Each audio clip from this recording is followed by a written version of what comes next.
I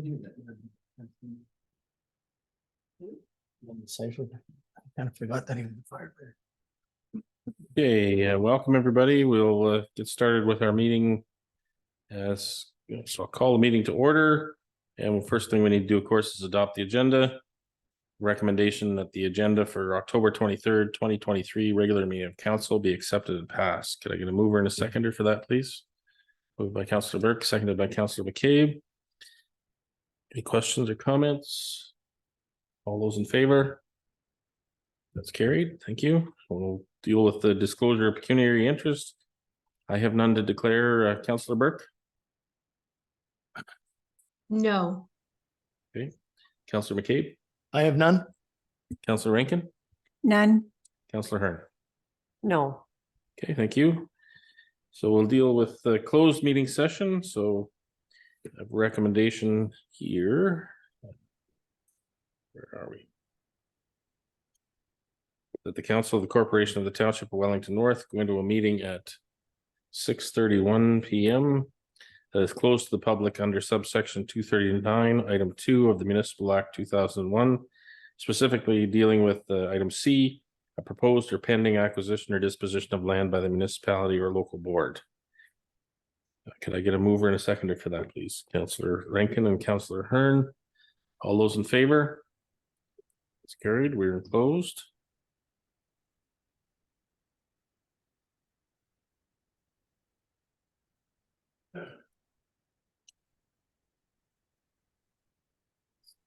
So we have a recommendation that the Council of the Corporation of the Township of Wellington North rise from a closed meeting session at 6:47 p.m. Can I get a mover and a seconder for that, please? Moved by Councillor Burke, seconded by Councillor McCabe. All those in favor? That's carried. Thank you. Oh, sorry, Karen. And we have a recommendation coming out of that the Council of the Corporation of the Township of Wellington North receive report ops 2023-38 being the Arthur Worksyard land purchase opportunity. And further, the council approved the confidential direction to staff. Okay, a mover and a seconder for that, please. Councillor Hearn and Councillor Rankin. All those in favor? That's carried. Thank you. And the final one, recommendation that the Council of the Corporation of the Township of Wellington North approved the closed meeting minutes of October 10th, 2023 council meeting. Could I get a mover and a seconder, please? Councillor McCabe, Councillor Burke, thank you. All those in favor? That's carried. Thank you. So we'll recess until 7 o'clock. Thank you.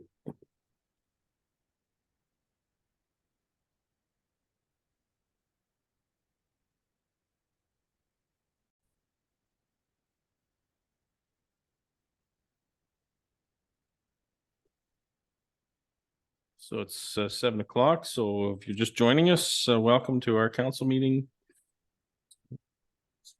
That's okay. I better hurry up because we're ready for O'Canada. It's okay. So if we could rise for O'Canada, if you're able.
Cool. Yeah, thanks, everybody. Before we get started, I just wanted to mention, I learned just this evening of the passing of Lynn Seifert.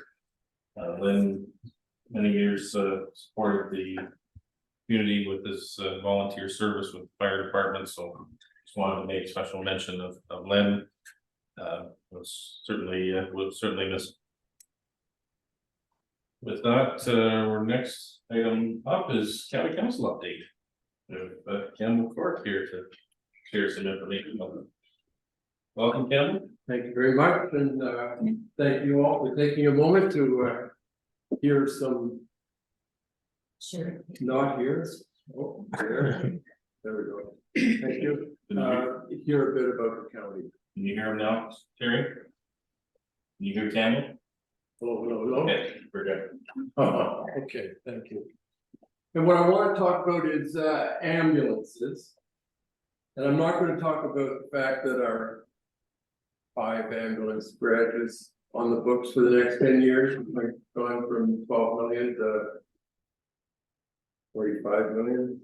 We won't go there, but I'm going to talk about is the performance of the ambulance service. And in Wellington County, you may or may not know, our ambulance service, known as the Wellington Paramedic Service, is operated under the auspices of the city of Guelph. And this situation occurred long before my time, so I really can't tell you why it is that it's run by the city with virtually no input from the county. We do get regular reports from the chief of the Wellington County Paramedic Service, but that's about it. And it goes without saying that the challenges of getting an ambulance out to an emergency in the city of Guelph is quite different than those encountered getting out into rural Wellington County and certainly rural Wellington North. So I'm going to be referencing the performance statistics that we just have received, which are the latest ones available. They're for 2022. And the response times are our main indicator of how successful the ambulance service is. And it refers, of course, to the time it takes an ambulance to get from wherever it was when it gets the call to wherever the emergency is. And the fact of the matter is, our response times, when compared with the targets set by the city of Guelph, are less than impressive for Wellington County. And just as a little bit of background, the ambulance response times are divided into 5 categories. And the 2 at the top, which are the ones that I'm going to be referring to most, are the most serious calls. And they're the ones for cardiac arrest, those types of things, acute trauma, major trauma. The bottom 3 categories, while they're as important as any, they generally refer to the least serious calls, such as mild shortness of breath, mild trauma, or even sore throats. So the chief of the ambulance service told us at our meeting recently that the Guelph Wellington Paramedic Service fell short of meeting all but one of the response targets. And the targets are set again by Guelph. And this is all tabulated. And our report card is how often and what percentage we're able to meet those targets. And I am going to focus on those top 2 most serious calls. And it's not to say, as I said, that the bottom 3 aren't important. It's just the top 2 are the ones that more generally are the life and death calls. So here's basically the bottom line for response times. In 2022, this is for the combined response times of Guelph and Wellington County, they were below the target for both of the top 2 most serious categories. And the targets are 8 minutes for the first and 10 minutes for the second, respectively. We hit the targets 63% of the time for the first category and 71% for the second. It's not to say they weren't fairly close to the targets, but that 63%, if you're having a heart attack, is a tough number to look at. We've heard that one of the major challenges facing the response times of the ambulance service are these lengthy, we've heard about them, offload delays that are being experienced, particularly at the Guelph General Hospital.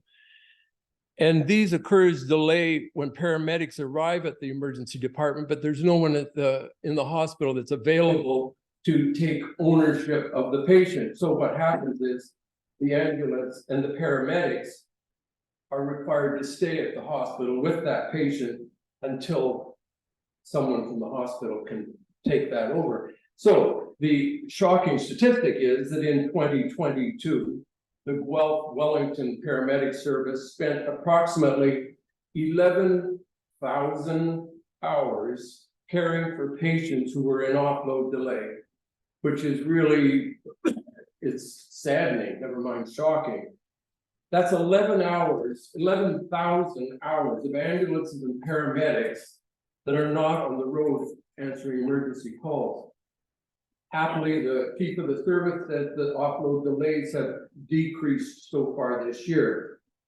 Another challenge facing the ambulance service was an 8% increase in call volumes in 22 versus 21. And there have been a number of efforts employed to try to improve some of these numbers. The paramedic program offers non-emergency services to high-risk individuals, reducing the occurrence of people going to emergency departments of the hospitals. And recent provincial legislation has allowed paramedics to transport certain patients to alternate destinations instead of hospital emergencies. All these things help. And in 2022, we did approve 12 hours of additional paramedic ambulance service 7 days a week.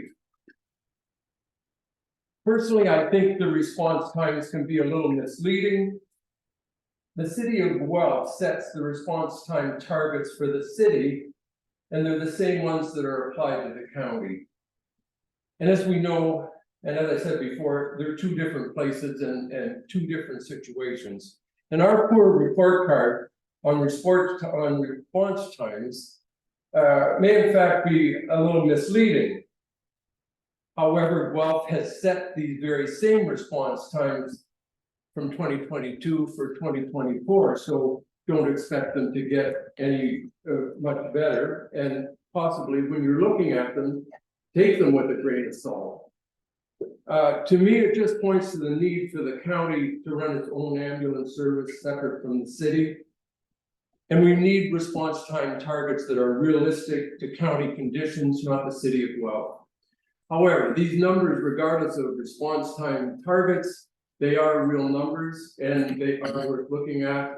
If you're interested in the September Social Service Committee minutes, have quite detailed numbers. They break it down even to by the month.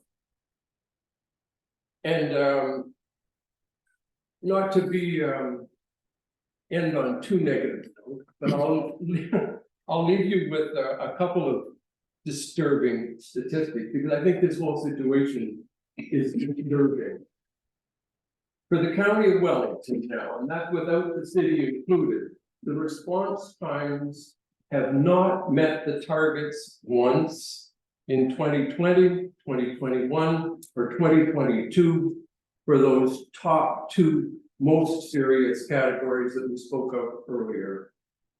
And parallel statistics for Wellington North taken alone aren't much better. They show that we hit the target just once in those 3 years. So it's a serious matter. In any case, I think that's the end of my annual report. Everybody stay well. And I'd be happy if there would happen to be any questions. Thanks, Campbell. Any questions for Campbell? Councillor McCabe. Thank you for that, Campbell. I guess just one question. How often does the agreement come up between the city and County of Wellington for the shared services for the ambulance, or is there said? agreement? It's, I think, maybe Andy knows better on this, but it doesn't, in my experience, it doesn't come up. It's just the way it is. It's the same as social services. The province has decreed that the county will do social services for the city of Guelph.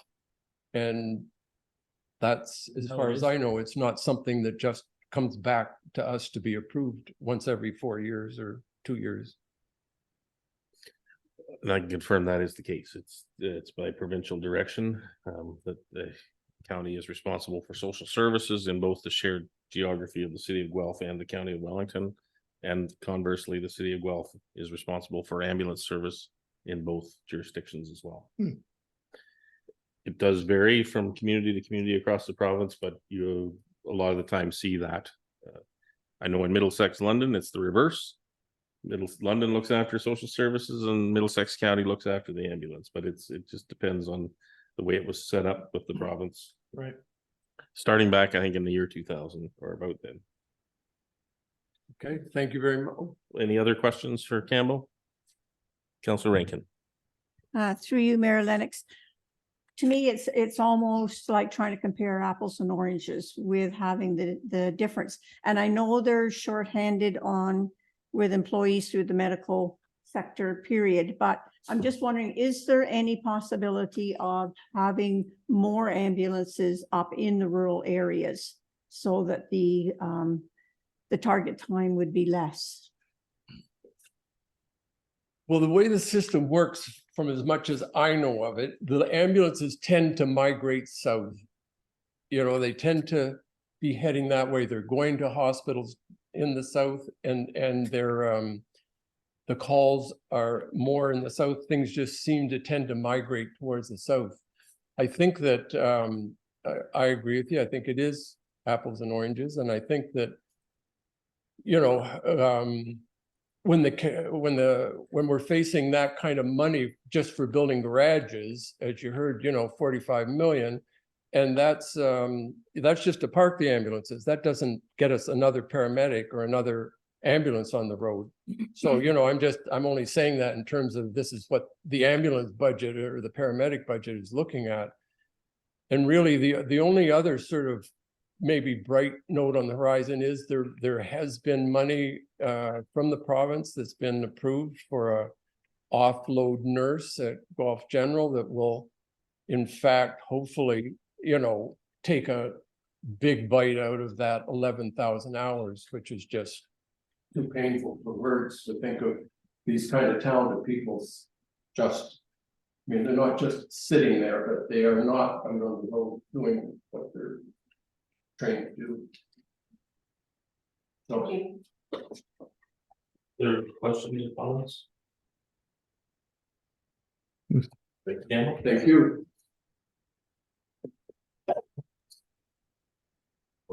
So we've got a couple of planning matters that we need to deal with, so we will recess our council meeting to deal with those public meetings. The recommendation I have here is that the council of the corporation of the Township of Wellington North recess the October 23rd, 2023 regular meeting of council at 7:16 p.m. for the purpose of holding a public meeting under the Planning Act for James Martin for minor variance and Don Rooney is zoning bylaw amendment. I move in a second for that. Councilor Kern and Councilor Rankin, thank you. All those in favor? That's carried. So we will switch to the Committee of Adjustment meeting first. And I will call the Committee of Adjustment to order and ask if there's any disclosure of pecuniary interest in regard to this application A11/23. I have none to declare. Councilor Rankin, None. Councilor Hearn, No. Councilor Burke, No. and Councilor McCabe. I have none. Okay, thank you.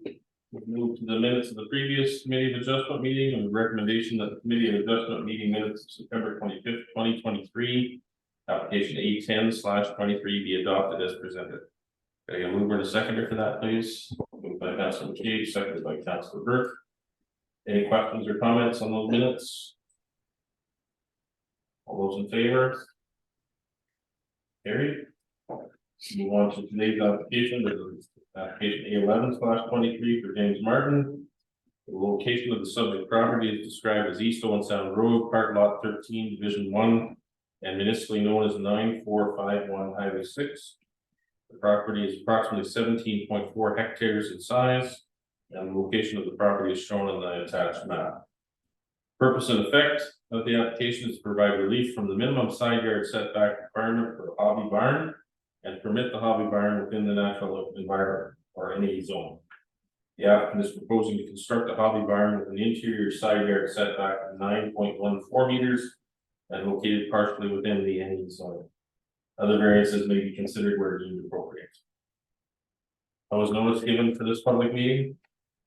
Notices were mailed to property owners within 60 meters of the subject property and as well sent to the applicable agencies. Signage was posted on the property on October 3rd, 2023. I think you can give us the background on the one, please. Here. So good evening, I'm Jessica Rahim from the Town of Wellington Planning Department. So the application before us today is A11-23. It's for a proposed hobby barn to be located in the NE zone and with a reduced interior side yard setback of 30 meters. Through the circulation, Saugeen Valley Conservation Authority was out to the site and has reinterpreted the NE zone and the official plan designation on the property. So through that process, it is no longer within the NE zone. So tonight we're strictly looking at relief from the interior side yard setback.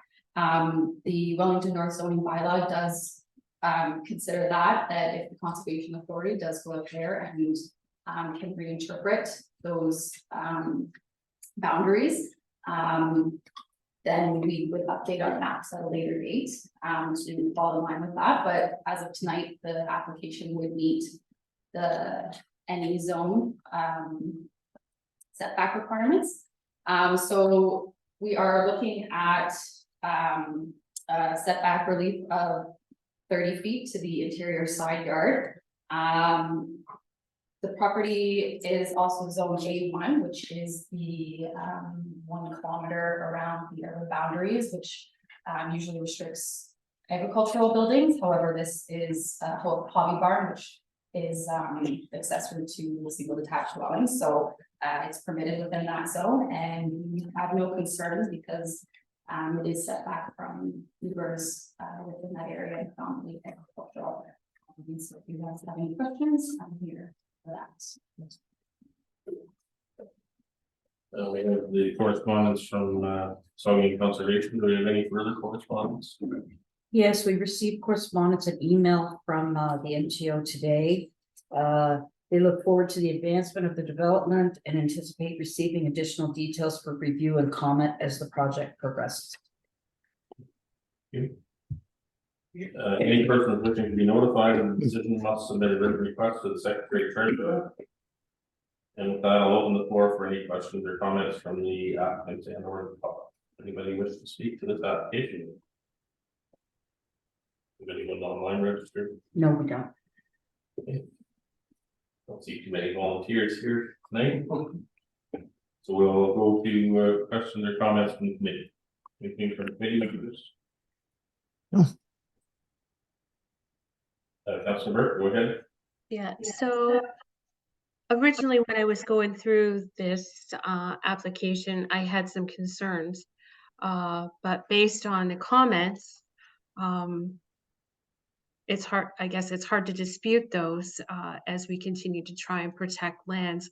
I guess my question is, and I'm not sure if anybody can answer it, but would be interested in the redesignation of the natural environment protected lands on here. Is this something that Saugeen Valley or any of the conservation authorities are doing on sort of a case by case, or are they looking to reevaluate and update the standards across the board? Darren, you want to tackle that one? Yep, through you, Mayor Lennox. The boundaries are based off of fairly old information. So based on, so once an application is received and conservation staff, they reevaluate each site individually on its merits.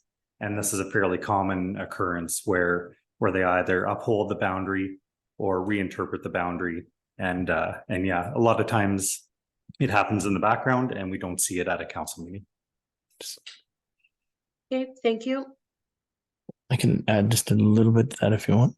Councilor McKay? Yeah, to address you, Councilor Burke, yeah, at the Saugeen Valley, we have some really old maps and we're in the process of trying to get those updated and that's part of the strategic plan going forward for the Saugeen Conservation Authority. So it's a big job, but we're getting through it. So that's one of the reasons why it's always reinterpreted, and just with better aerials and better resolutions, we can get better results. And just to add to that, because I've gone through this in my own property with the Grand River Conservation Authority, it's a question too of the maps were often created through a desktop exercise rather than actual feet on the ground, and sometimes the contours and so on are not quite what was represented on the desktop exercise, and it allows for that to be interpreted appropriately. Okay, thank you. I just hadn't recollected seeing something like this before, so I was just looking for some clarification. Thank you. Councillor Rankin? When I first read this, I wasn't happy with the variance. I thought 45 feet or almost 45 feet is not a minor variance, but consideration of nothing else around it, then I can't find any objection. I would have objected had it had other residents nearby, but I think it's, I have no objections at this time. Okay. Any other questions or comments? Okay, we'll move to a decision here then. And the decision will read as follows: that the minor variance applied for in application A11/23 for the property described as East Owen Sound Road, Part Lot 13, Division 1, Geographic Township of Arthur, with a civic address of 9451 Highway 6 to provide the following relief. Number one, that a minimum side yard setback for hobby barns of 9.14 meters be permitted, whereas the bylaw requires 22.8. All those in favor? That's approved. That brings us to the end of our committee of adjustments, so we'll adjourn the committee of adjustment meeting with the following recommendation: that the committee of adjustment meeting of October 23rd, 2023 be adjourned at 7:25 p.m. Can you move in a second for that, please? Councilor Hearn and Councilor Rankin, thank you. All those in favor? Carried. We're adjourned from the committee of adjustment meeting. We'll flip over to the public meeting, and I will call the public meeting to order and ask about disclosure of pecuniary interest yet a third time tonight. I have none to declare. Councilor McKay? I have none. Councilor Hearn? No. Councilor Hearn? No, Councilor Rankin? I have none. Thank you. The owner applicant in this case is John Rooney, and the land subject to proposed amendment is described as part of Park Lot 5, north side Smith Street, with a civic address 326 Smith Street, Arthur. Subject property is approximately 1,167.68 square meters in size, and location is shown on the map in your package. Purpose and effect of the proposed zoning bylaw amendment is to rezone the subject land from low density residential R1C zone to medium density residential R2 zone in order to facilitate the construction of a semi-detached dwelling. Additional relief may be considered at this meeting.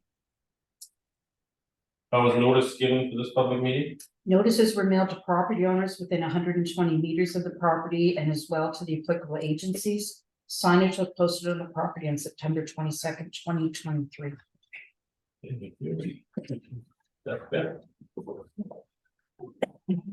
So this application before us, NBA 19/23, is to rezone the subject lands from residential R1C to residential R2 zone in order to facilitate the construction of a semi-detached dwelling. It is within the village of Arthur, and which is predominantly where development is,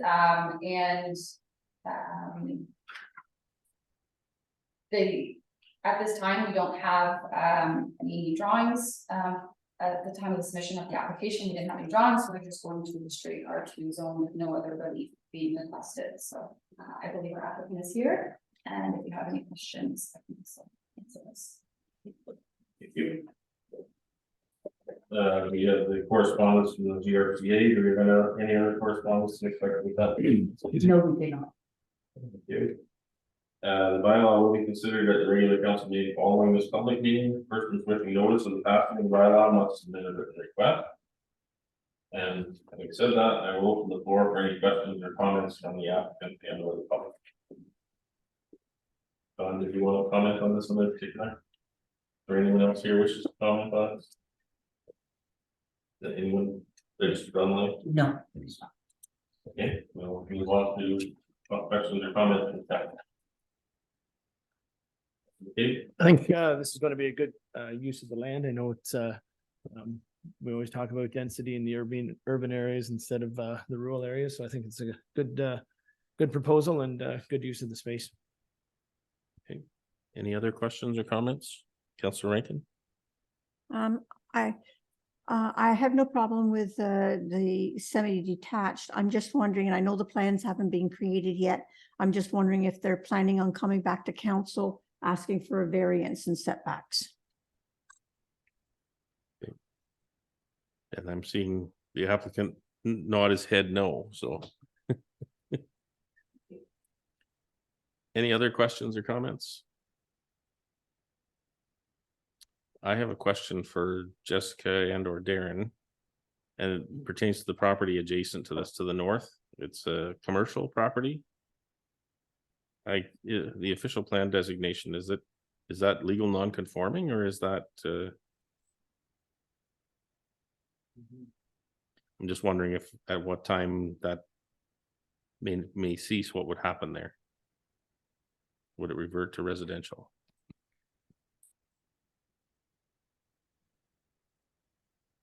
We're just looking up what the designation is. Thank you.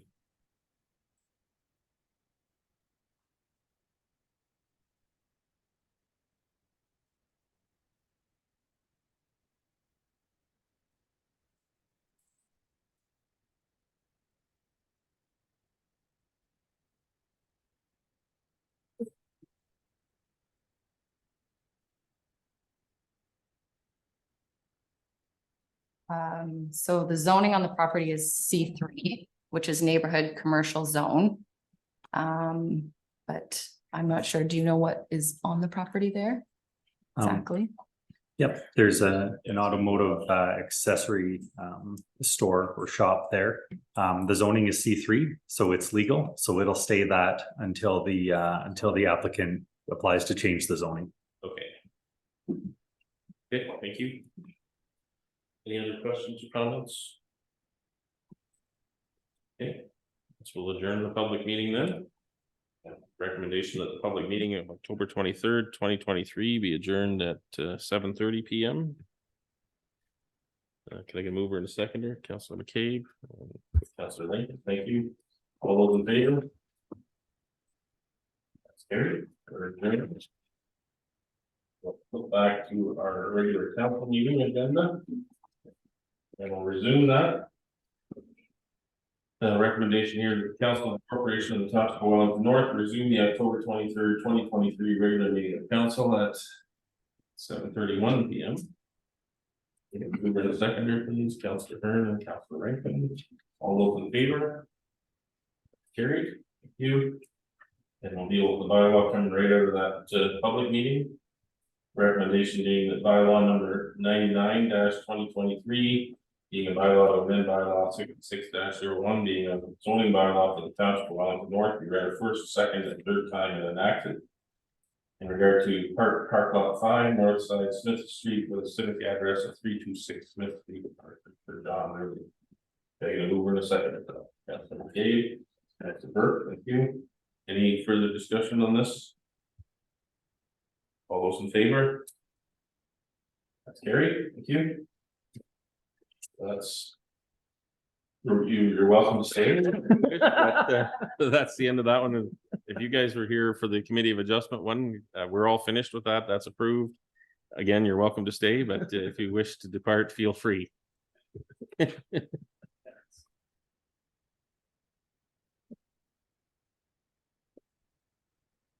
And I wasn't intending to chain you to the chair either, Campbell, but we're welcome. You're welcome to stay. Not at all. Okay. Next, we have a presentation this evening. And I see Chris is with us, has been with us for a while. Welcome, Chris. I think you're going to walk us through some of our strategic plan work. So whenever you're ready, unless Brooke wants to comment first, I'll let you get started. Chris, do you want to share your screen or you want me to do that? I can share screen from here if that works all right for you. Okay. We'll just make sure that that works.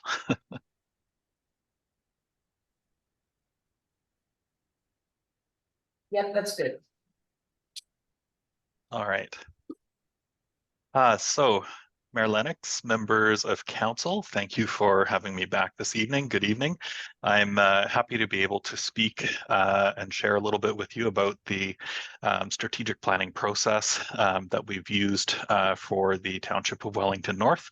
All of you will be quite familiar with it, given your involvement at various steps throughout the process, your attendance at public engagement sessions, and your participation in the workshop that we did earlier in the process, but we'll do a little bit of a recap of the planning process that we used to get your recommended content for the strategic priorities to you this evening. I want to touch a little bit on some of the key themes that came up during the process from various methods of public engagement that we had along the way. We'll talk about the 4 key strategic priorities that are emerging for your consideration this evening. And then we'll also talk just a little bit about implementation. I'll try not to take too much of the time on your agenda. And I'm also happy to hear any questions that you may have near the end of the presentation. So just as a very, very quick recap, I understand that your strategic planning process kicked off in late last year and early this year with some phase 1 data collection that was carried out for you by a polling firm, and that through that process, they were able to do a representative sample of members of the public throughout the township. And in addition, the township itself also did some further engagement of folks through that. Very interestingly, we saw some very excellent responses in terms of satisfaction with service delivery, high quality of life, and satisfaction with use of resources throughout the township. And I can honestly say those are some of the highest favorable numbers that I have ever seen in terms of satisfaction with the community. And I think that what we have learned through the rest of this process also likely speaks to that as well. So you will likely recall that early in the year, we spent some time together with a council direction workshop where we were looking for your reflections on what you heard from the public engagement that had happened already, as well as council's priorities for the next 3 years. We also did some extensive staff engagement at about the same time that included both interviews as well as confidential surveys that staff throughout the township could complete, and then brought that information into another workshop with a staff project committee to take stock of everything that had been learned so far and to start pulling out some of the key themes that we were hearing. All of those themes then went to the senior leadership team, which was acting as your strategic planning committee or your strategic planning team, to start to identify what the draft strategic priorities seemed to be looking like as they took shape. Then we hit the pause button. And you'll recall that we did over the summer a fairly significant amount of public engagement once again and staff engagement once again, where we took those draft priorities forward and asked people what they thought about them. By and large, we saw that most people wouldn't actually change those draft strategic priorities in terms of pulling any of those priorities off the table or replacing them with something entirely different.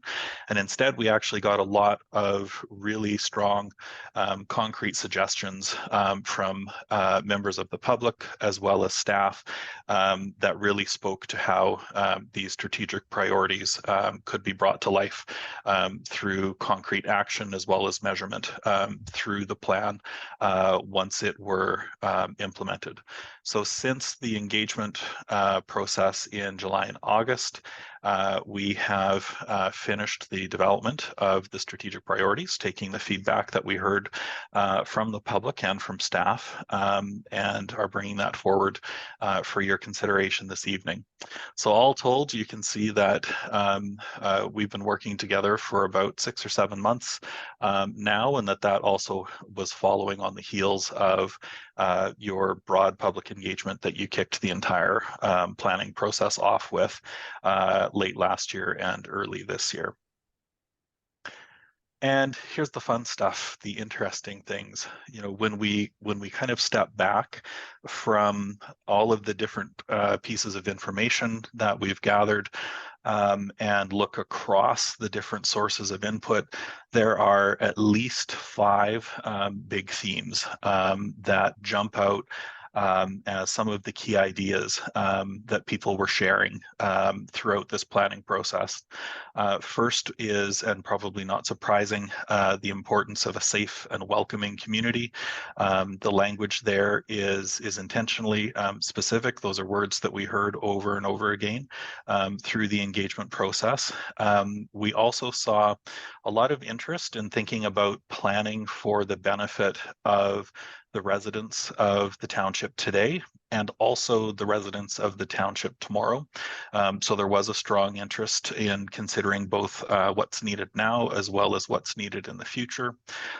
Probably related to that, one major theme that we saw bubbling through consistently was the idea of pursuing balance. There is interest in growth coming from some stakeholders that we're hearing from. There's also interest in conservation coming from other stakeholders that we're hearing from.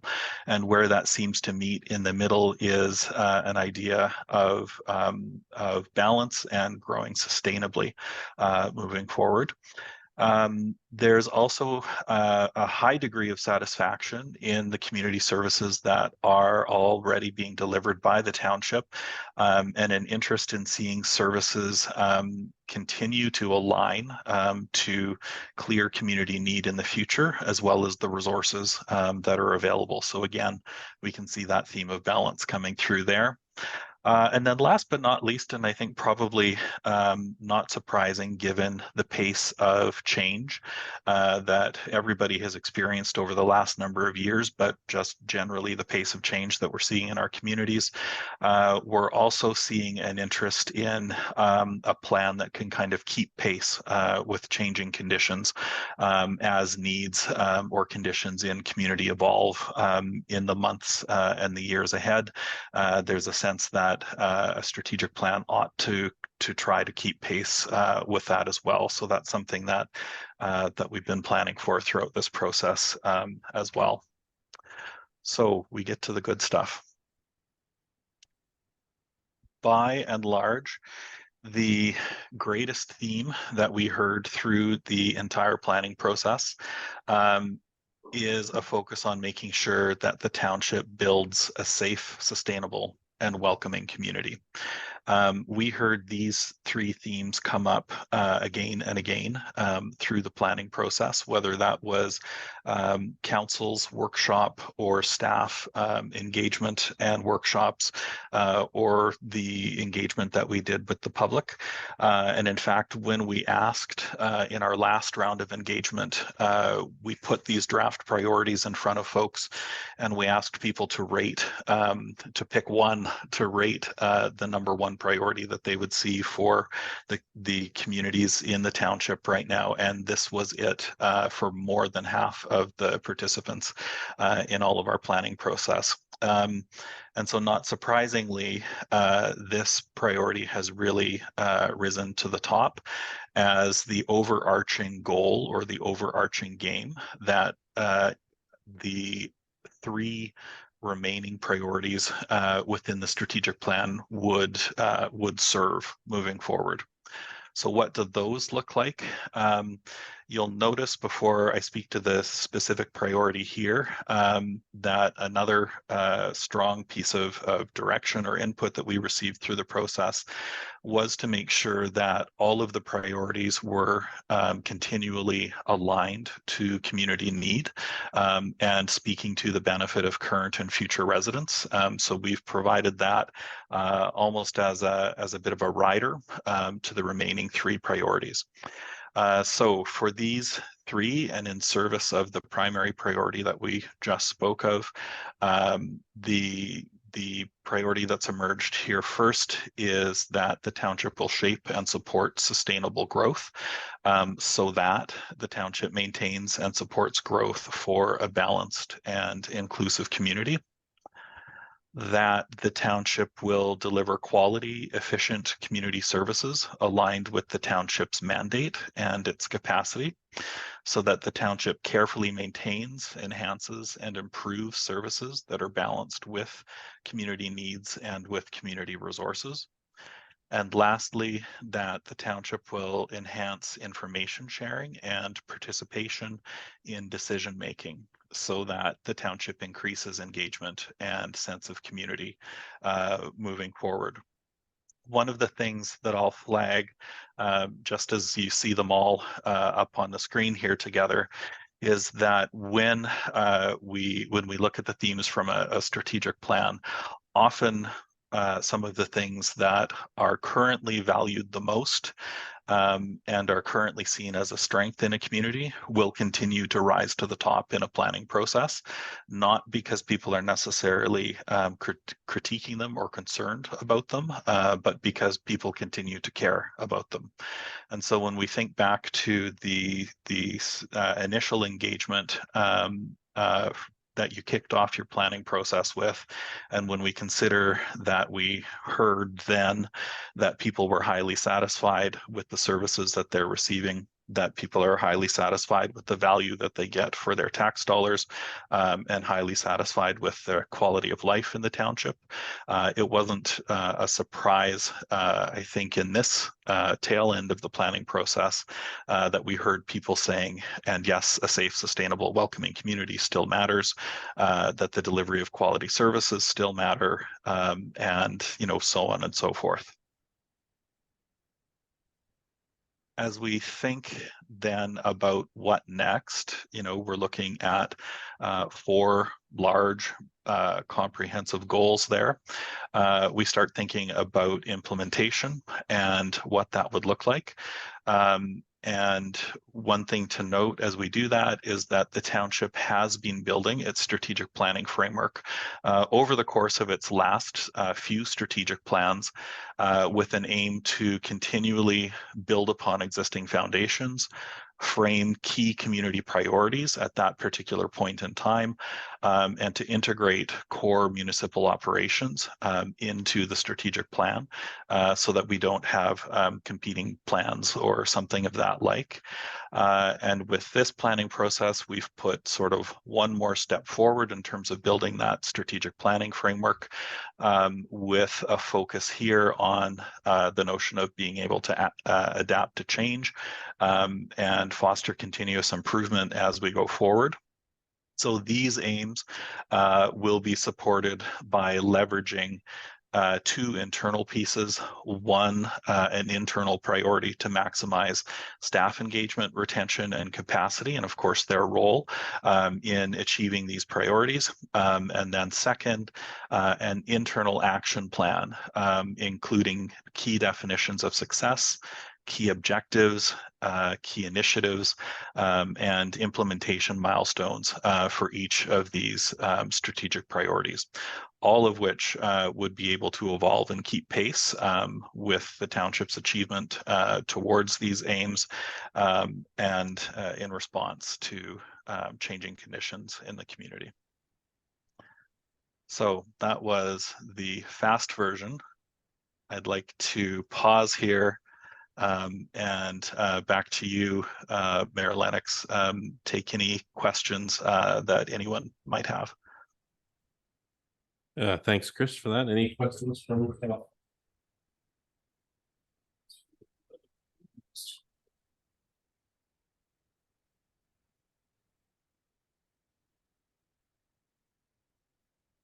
Can you stop your screen sharing, Chris? The mayor can't see everybody on the screen. Thank you. Questions, comments, stage? Nope, I have none. You got more presentation yet, Chris? That's all of it. I don't have any questions either, but I would like to comment that, you know, I think it's very consistent with what we started out with. I think it's a really good message that there's that consistency that across the community with all that engagement. And I'm looking forward to the next steps of putting together an action plan and then measuring ourselves against our progress and keeping that front and center in front of us on a regular basis. So I think this is a great framework and look forward to the next steps. And do you have anything you wanted to add, Brooke, from staff perspective? Thanks through you, Mayor Lennox. First of all, I just want to thank Chris for his work on this strategy. And I'd also like to thank our steering committee, which was made up of our senior management team and our staff project team. So we have Tasha Grafos here, who was our project manager, worked with staff across the organization to review all of the information, come up with ideas, provide edits. And it was a really great exercise and really fantastic to see all the engagement from staff. So going forward, that is the intent, is to make sure that we continue to work with all the different stakeholders on the implementation piece, make sure we're reporting back on our progress, and in general, just keeping this front and center in the work that we do at the township here. So again, thank you to Chris for all his hard work, and thanks to the staff team as well. Okay, thanks, Brooke. If there's no further questions or comments, then we have a fairly robust recommendation, which I think I'll pass up on reading. But happy to be happy to have a mover and a seconder for it. Councillor McCabe and Councillor Burke, thanks. Any final discussion before we launch staff into the next phase of this process? All those in favor? That's carried. Thank you. Boy, it almost seemed like we didn't give it its due.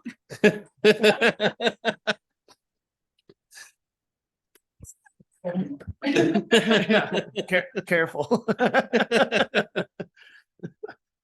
Okay, we'll move on to adoption of the minutes of the council and public meeting from October 10th. We have a recommendation here that the minutes of the regular meeting of council and the public meeting held on October 10th, 2023 be adopted as circulated. Can I get a mover and a seconder for that, please? Councillor Burke and Councillor Hearn, thank you.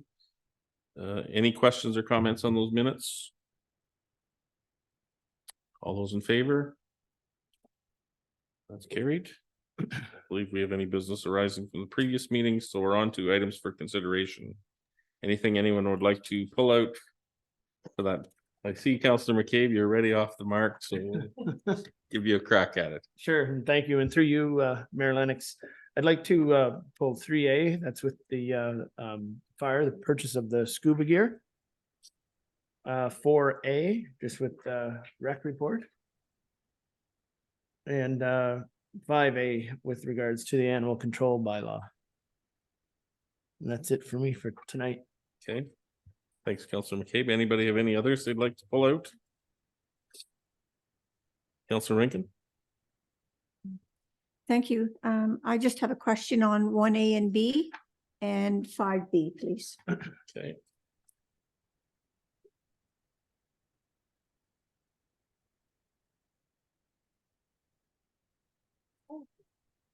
So unless somebody wants us to pull 2A, I think we've got everything else.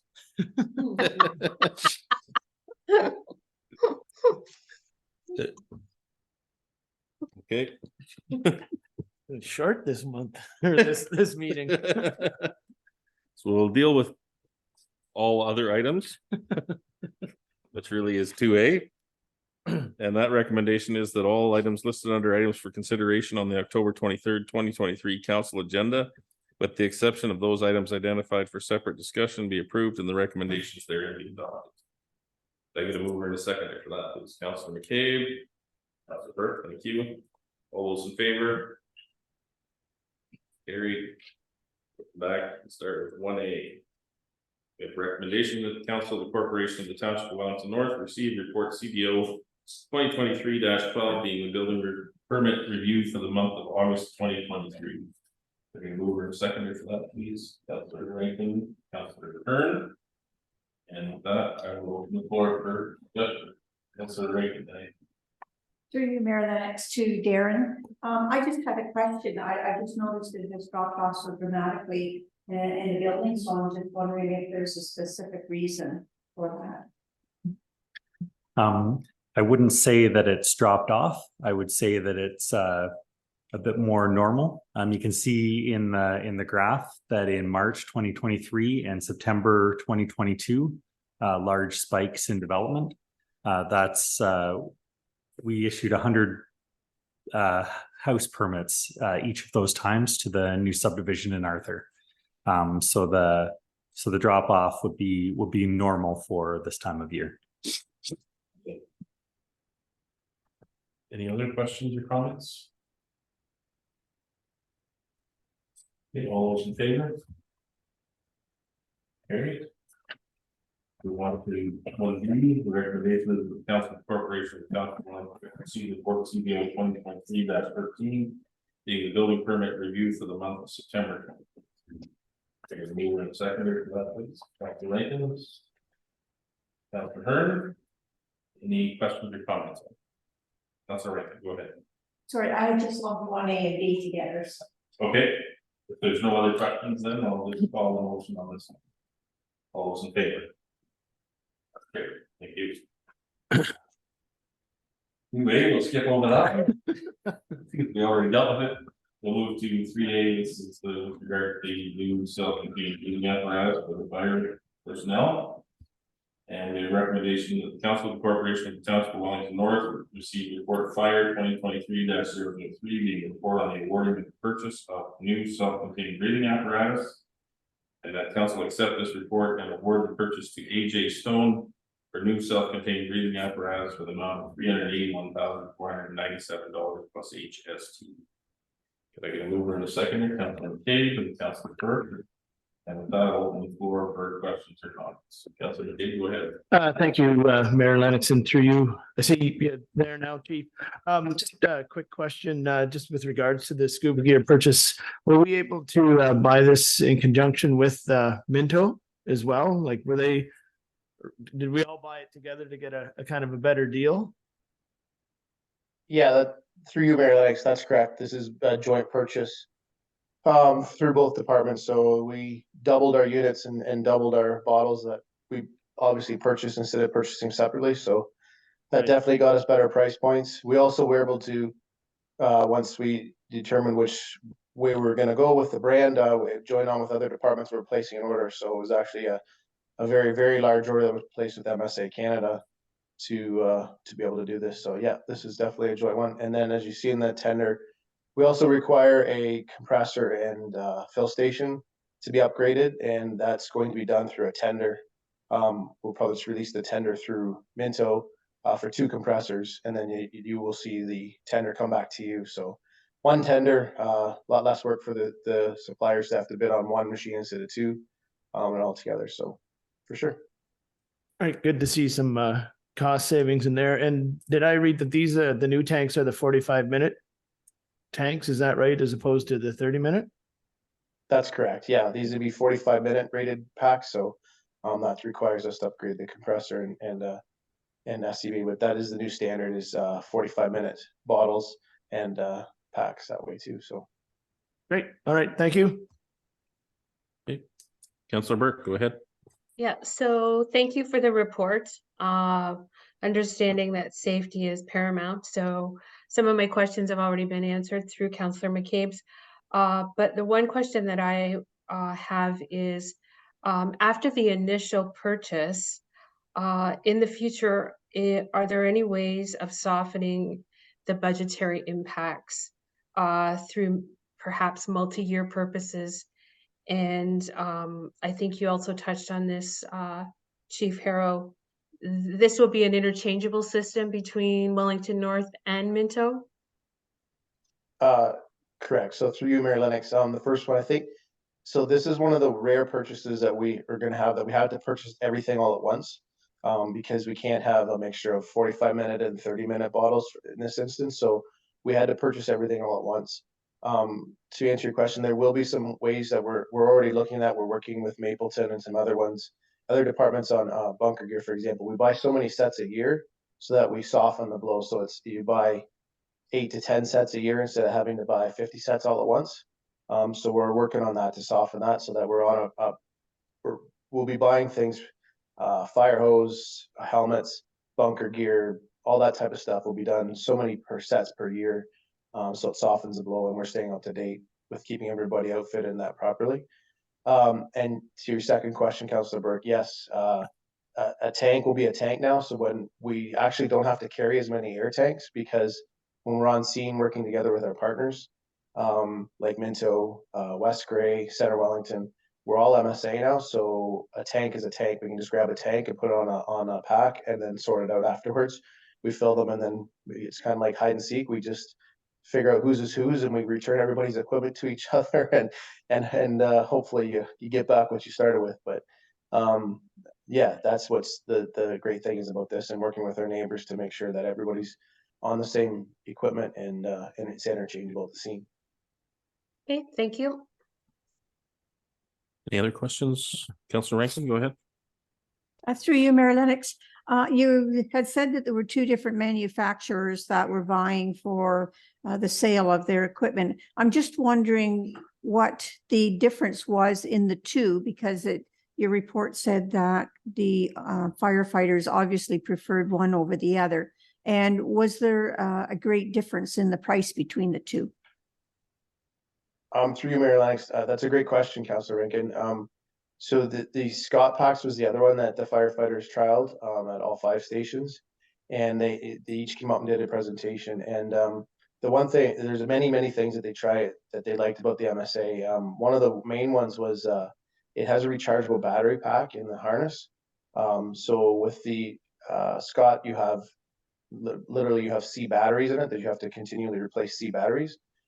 With the MSA, where there's battery packs in each air pack, and they're good for 2 to 3 months, and then you can rotate them out and charge batteries. So the batteries are on a constant rotation, so you never have to replace the batteries. It's just a constant rotation of chargeable batteries, because all the electronics and that on the air pack works off batteries.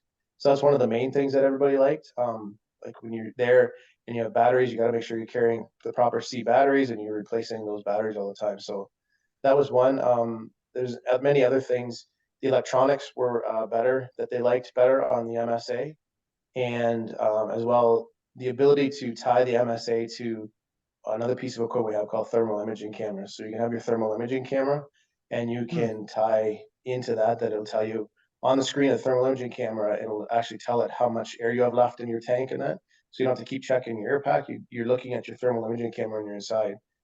So that's another really good feature of the MSAs that they liked.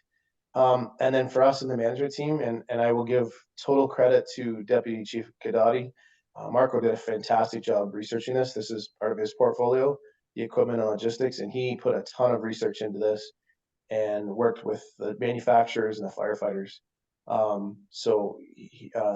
The neighboring fire departments, as I mentioned, were all MSA as well. So that makes a huge difference that we could drop our tank supplies, how many tanks, and we actually eliminated a couple of the air pack harnesses compared to before as well. So that dropped the saving, or made us save some money as well. Any other questions or comments? I've just got one, Chris, and I understand, we're changing the duration of the packs. So we're doing a full replacement, but is this something that we would need to recertify these tanks periodically, or is it, you use them and then they're done, kind of thing under normal circumstances? No, so the tanks they're a 15-year lifespan on them, the same as the air packs. So every 5 years you have to hydrostatically test the tanks. So we will budget for that in 5 years to have to sort of recertify the bottles. So you do that twice, and then the third time they are no good.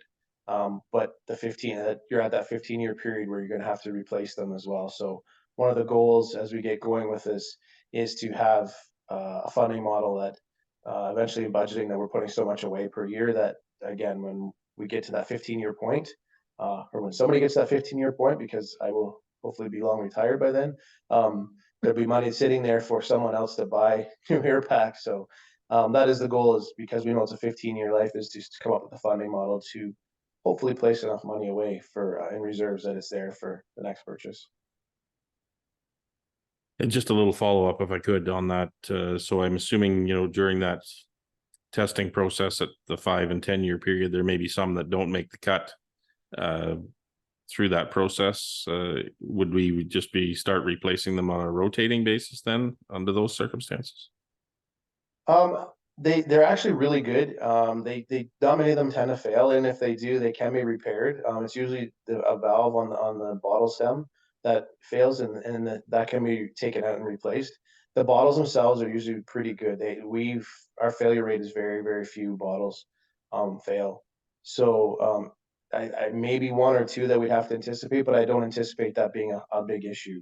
It's usually just the valves or the gauges that are on the bottles themselves that need to be replaced, which are pretty minor fixes. Okay, thank you. If they're that reliable, that makes that purchase price a little easier to swallow. Any other questions or comments? All those in favor? It's carried. Thank you. We'll move on to 4A. This is in regard to the recreational programming update. We have a recommendation that the Council of the Corporation of the Township of Wellington North receive report Ops 2023-36, being a report on 2023 recreational programming. Okay. Councillor McCabe, you'd like to move that? Sure. And Councillor Burke, it looks like she'd like to second it. Fantastic. Any questions or comments? Go first, Councillor McCabe. Well, no one else wants to. I'll jump in. I'll jump in. Yeah, and thank you, and through you, Mayor Lennox. This report, I quite like this report. It's nice to see the pool being used as much as it was, and I think if my math is right, so just last year or this year, I guess alone, there's 3,672 times this pool was used. Is that right? Yes, that's how many entries through Mayor Lennox. That's how many entries were into the pool admissions. Multiple kids a lot of the times. Repeat customers. That number to me is pretty incredible for a season that we had. And I know we opened up earlier in June, and then so that's fantastic. And I like to see that St. Mary's and Mount Forest used it 3 times as well. So that's nice that it's actually a real community pool. And then going on to the day camps, is it the 3rd or 4th year that we've been doing this, and it doesn't seem to be slowing down any at all? Through you, Mayor Lennox. It would be the 5th season, but we canceled 2020 for COVID. Oh, right. So this is our 4th year running. It's 99% all the time. It's amazing. I think it's fantastic that staff can get staff for the day camps, and I think it's been a great addition to our community for the summer. So thank you for your help. Thank you. Other questions, comments, Councilor Burke? Yeah, so I got some feedback happening here. So I just want to thank staff for the reports and the sponsors that supported all the programs. It's nice to see that the early opening of the pool in June was so well used by the schools and the public.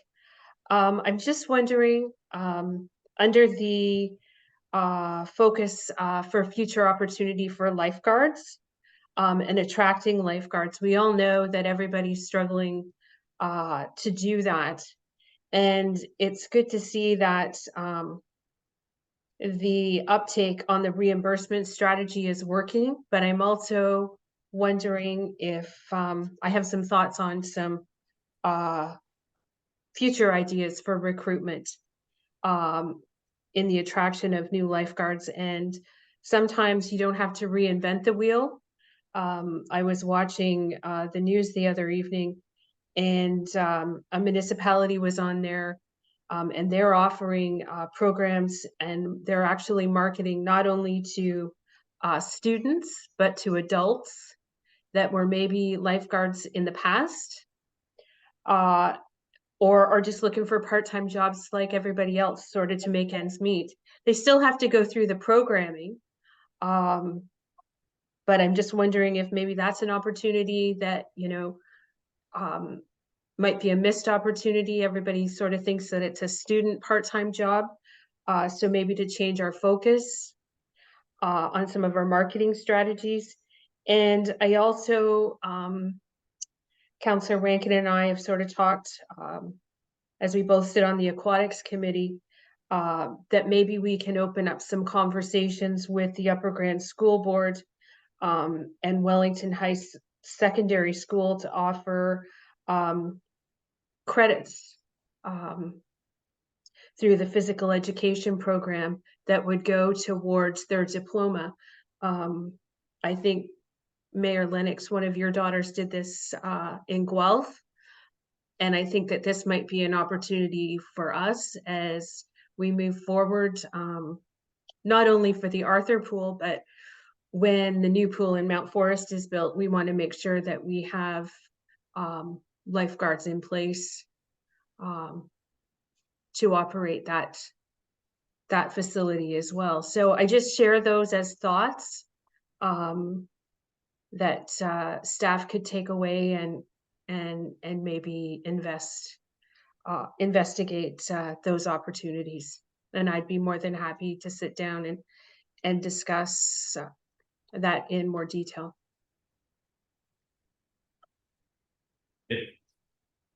Other questions, comments? Councilor Rankin, go ahead. Through you, Mayor Lennox, I'd just like to thank Ashley for all the work that she's done this summer with arranging sponsorships and so forth. And I was wondering why Victoria Crossett has the majority of students in the township. They didn't seem to be participating in the swimming. Through you, Mary Lennox, they didn't want to take part in it. Courtney, our coordinator, was in contact with them, and we were going to be bringing them in, then it just didn't work out with busing, I believe.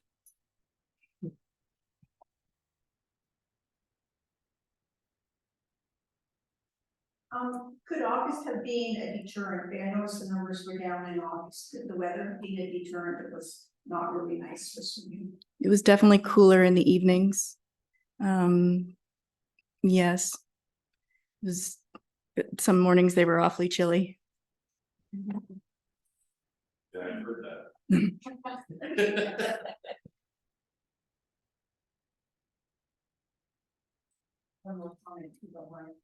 I was just wondering about roller skating. I think the roller skating is a fantastic sport for the exercise and just for the fun of it.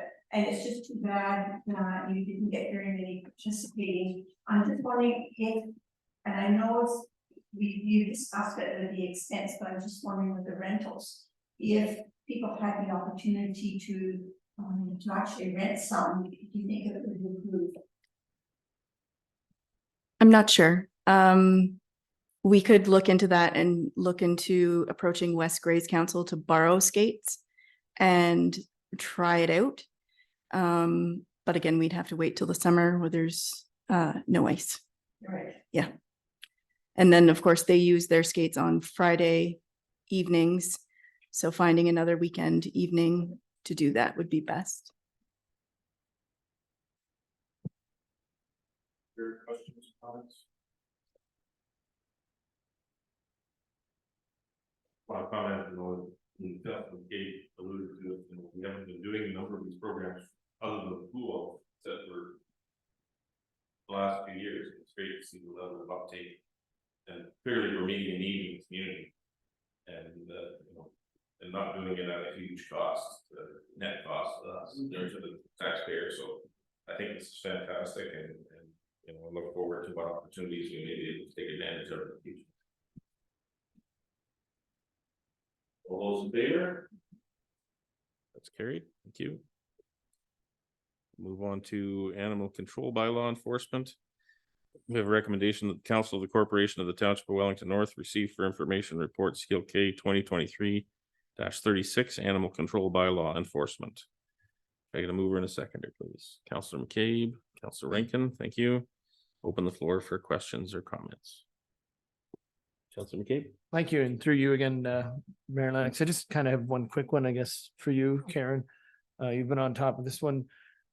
So say the person named here goes through this again and violates everything. How long would the process be to, if you know, to get him back to court, or to fine him more, or for him to do jail time, or how do we get this gone eventually? 12 contraventions that he was found guilty of on October 4th. We started that process last spring. There are more charges against him, and the next court date that we can get is April 2024. Oh, wow. So, but if he violates any of these between now And that and the date, 8 months of his probation, we can bring an order for breach of probation, and he can face jail time. okay. All right, thank you. Any other questions, Councillor Rankin? Through you, Mayor Lennox, to Karen. During the proceedings, or if he violates any of these probations, will there be any consideration to remove the animals? So we don't have that authority. What we would need to do is get the justice to order that he not be permitted to have animals. That's a pretty high bar to meet for us to prove that. My understanding is the animals were removed by the provincial animal pause. I'm not sure what the acronym is, but that doesn't mean he can't buy animals tomorrow. Okay. But in order for us to prohibit him to do that, it would have to be a court order.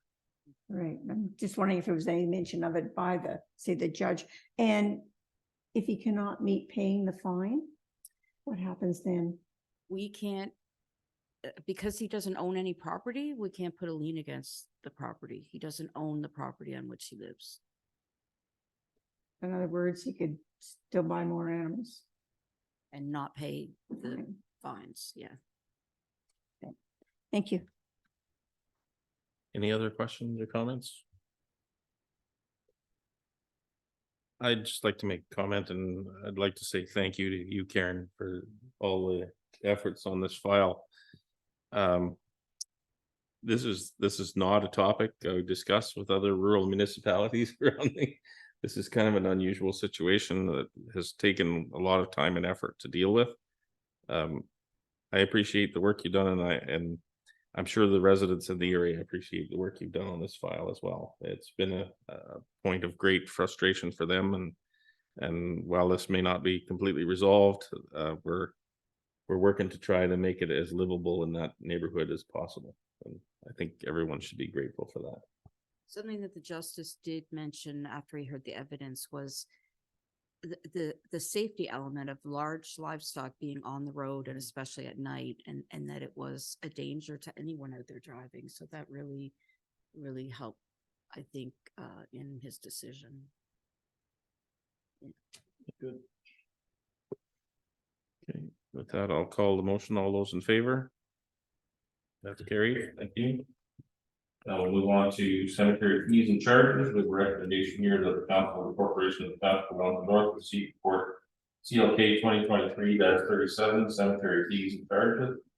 And the council approves cemetery fees and charges increases effective January 1st, 2024 as follows. And I'm not going to try to read off all that table. Can I get a mover and a seconder? Councilor Rankin, Councilor Herring. With that, any questions or comments? Councilor Rankin. Thank you, Mayor. I did have a comment that, looking at the charges, I agree it's better to have the increment, the cost rising increments rather than have a large one at once. And not like rather go delay it and then have another charge. Also, according to the schedule, we are not paying as much as most other municipalities. The only one that we have is the Abbott Brewery, and it's still less than what Southgate does, even though it's more than others. But for everything else, we're below what everybody else is paying. Other questions or comments? I would just like to point out that these would be effective January 1st. Hmm. So Kathy will be swamped with cemetery sales. Death and taxes. Yeah.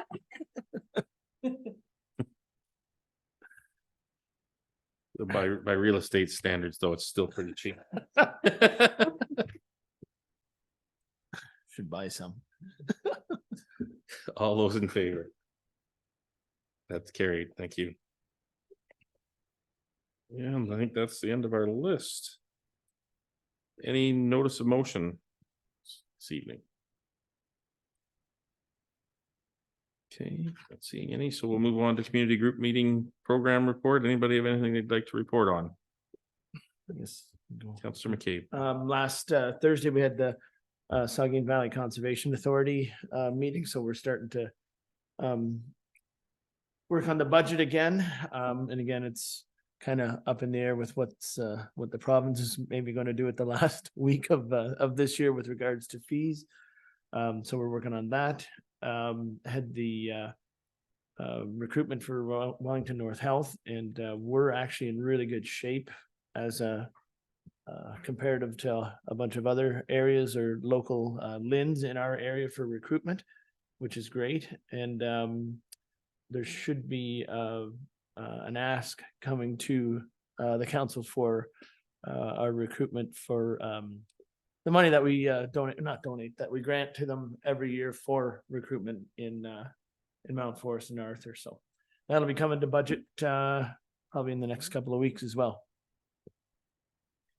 Just to add on to that, if I could, Councillor McCabe, there has been an ask at the county level for funds for doctor recruitment as well. Oh, okay. This is through the Wellington Ontario Health Team. Right. I think the goal of that ask is to hire someone to actually be the recruiter. Mm. And I haven't had a chance to have a meeting yet with Suzanne Tribbers, but I want to understand better what the role of these various things are as we move forward. Yeah, Allison has done a great job, Allison Armstrong, and she does our area, and then she does Center Wellington as well, like Fergus, the new hospital down there and in that area. Actually, you better get in touch with Suzanne quickly because she's retiring in April. So, well, no, I exchanged emails with her late last week and Good. just trying to set up. We're just trying to find a time that works for both of us. Yep. So, any other reports anybody would like to make? Councillor Rankin, go ahead. Thank you. I'd just like to report on the cultural roundtable. They've had events for culture days during the last month, and the last one was this past Saturday, Artisan Day at the Sports Complex in Mount Forest. And we have a wealth of really talented people in our area. So it was really nice, and thank you to the artists, and there was a photographer, Quilt Guild, Spinners and a Weaver, and and it was ribbon flower maker. So, and also the make and take crafts, I think went well. And I don't think at any time there was not one person there from the public. There was always somebody there. So a very successful day. So thank you to everybody that participated for the day. Any other reports anybody would like to make? I was, might want to mention the chamber from last week and then what's coming up. Well, why don't I just pass that back to you? Well, I was just gonna say it was good to be at the Arthur AGM and their meeting last Wednesday and see all the winners there. And then this week is I think it's the 25th. Wednesday again. Yeah. Mhm. In Mount Forest. So that'll be good for that chamber as well. And it's nice to see the support that we get and the crowd that was there in Arthur as well. So. And recognizing those individuals who are making such contribution to our communities too. Yeah, and you know, and it's nice to see all the young youth involved as well. So we'll need them in the next couple of years as well. So For sure. Any other things anybody would like to mention?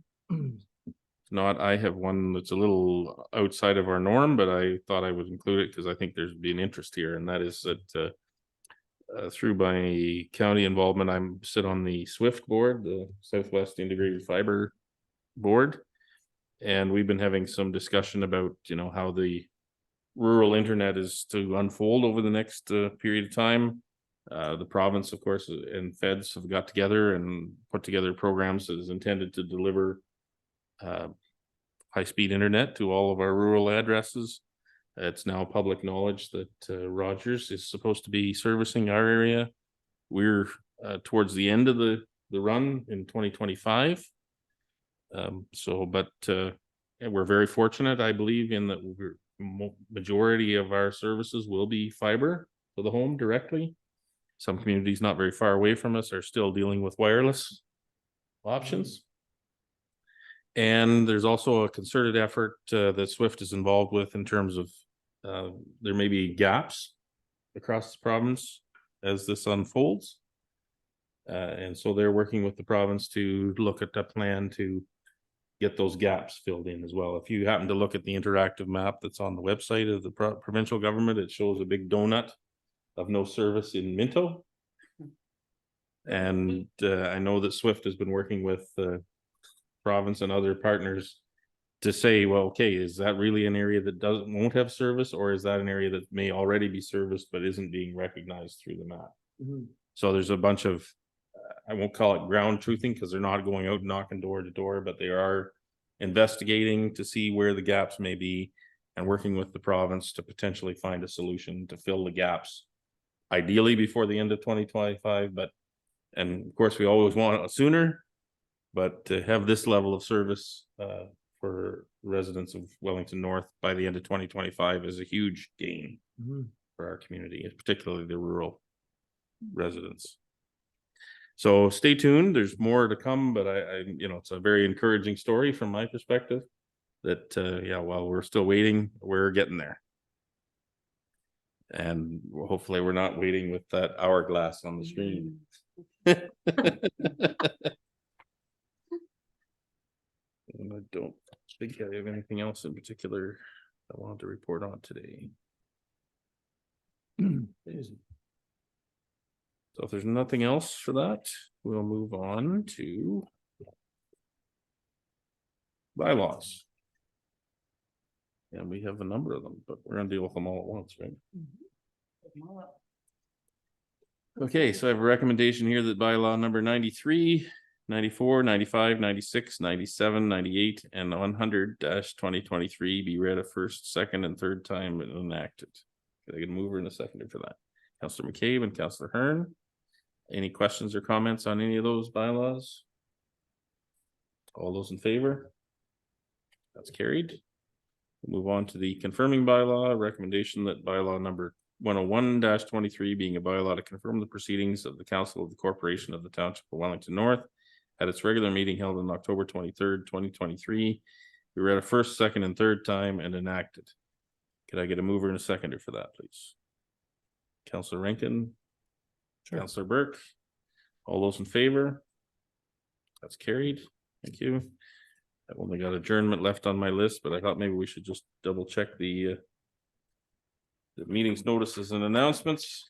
So tomorrow evening, the Public Information Center on Capital Projects is being held from 5 to 7 at the Sports Complex. The Aquatics Committee is meeting at 7 to 9 at the meeting room at the Sports Complex.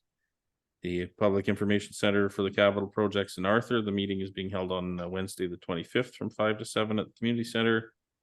And as alluded to earlier, the Mount Forest Chamber of Commerce Service Excellence Awards and Dinner at the Mount Forest Legion on the 25th. And our next meeting is November 6th at 2 p.m. With that, we'll move to adjournment. I have a recommendation that the regular council meeting of October 23rd, 2023 be adjourned at 8:27 p.m. Taking a mover and a seconder, please. Councillor McCabe and Councillor Rankin. All those in favor? That's carried. We're adjourned. Have a Thanks, good everybody. week, everyone. Have a good week, Sherry.